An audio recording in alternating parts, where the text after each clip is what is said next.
Morning mga idol. Oh, alimango mga idol. Kakauwi lang natin galing ilaw. Oh, yan, taba nito.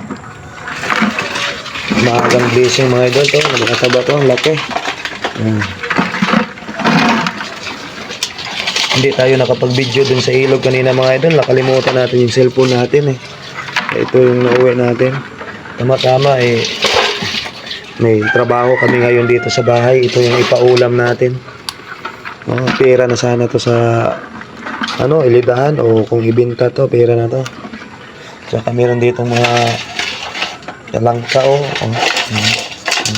tarantugas. Sarap ng ulam natin ngayon araw mga idol. Magang blessing. Di baling kulang sa tulog. Masarap naman yung ulam natin ngayon. Sipag-sipag lang.